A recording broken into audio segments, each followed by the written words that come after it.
video, or public video.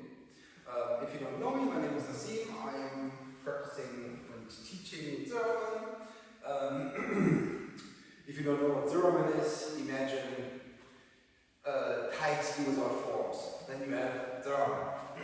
So, today's video's topic are transitions.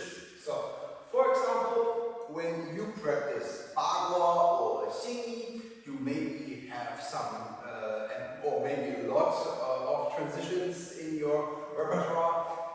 If you practice Xingyi, maybe it's the same. So, transitions you mostly use, I'm not saying need, because I don't think it's so necessary, but you mostly use to keep in your training status, or what I call to keep the song, while you're changing direction in your practice. So, the transitions are mostly references to other practices or other postures and principles, so it's still within the frame. If you practice, for example, Tai Chi, you may be not so familiar with transitions because you practice when you practice forms, you do not come to an end of a wall and then have to change to the other direction. So this transition, if you practice forms, stop practicing forms and start practicing routines. And as I said, so these transitions are made for routine training. So we call it or simple exercise practice or practice method. But in the end, it's actually not much different as of the Xingyi or Bagua sets or Xingyi sets. Actually more related to Xingyi and Xingyi than Bagua, but I'm talking too much. So, let's start with our first transition. So, I have to say before I start with the first transition, I personally use different transitions for different elements or exercises. Nonetheless, I will just use here P-trend because I think it's easier to find a reference for yourself. When I'm doing my P-trend and I exercise them and execute my P-trend, I start with my first transition. I call it Hai Jian. So, people who practice Tai Chi will know the reference, putting the needle in or on the ocean ground.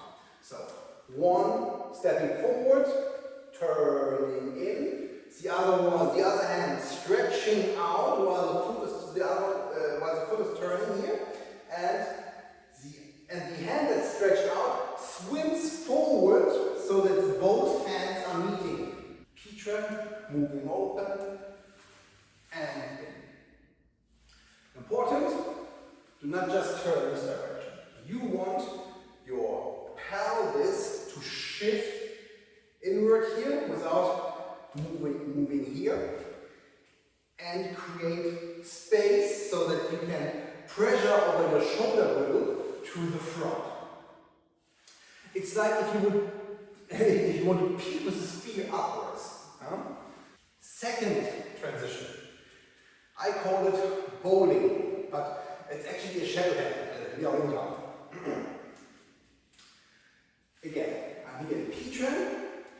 I'm turning, moving forward, and then I'm opening up like that. Shadow hand to the ground. One. And then you can move forward with P-trend, but the whole motion would look a little bit different. It would be like 1, 2, 3, and then with P forward. So again, I'm here, I'm turning in, moving backward, hand down, and then I'm slapping over the opponent's hand. 1, 2, 3. Normally I would not use this transition for P-trend, but as I said, because I'm just showing P-trend today or use P-trend as a reference, you would not move forward like this, for example. You would mostly start here and 1. I'm turning here. People who practice Xingyi is very similar. 1 and they move like that. But when I'm turning here, I move the hand over myself, like if I would hit a drum. Huh? 1, and then further is 1 forward, or 1, 2, and P forward. So, then let's go to a more complicated and more active transition. Actually, all transitions can be very alive. But so let's go to the fourth one, and this is you do P-tran, you move forward, you move forward, you move forward to the other side. It's like as you would have a spear, 1, 2, but more like the spear is also a whip. So you are doing P-tran, 1, 2, 3, and then move forward. 1, 2, 3, and then move forward. 1, 2, 3, and then you move forward. It's not like drum, for example. It's like, because you do not go straight in the front. You go 1, 2, and this one goes forward. Good. So this was it for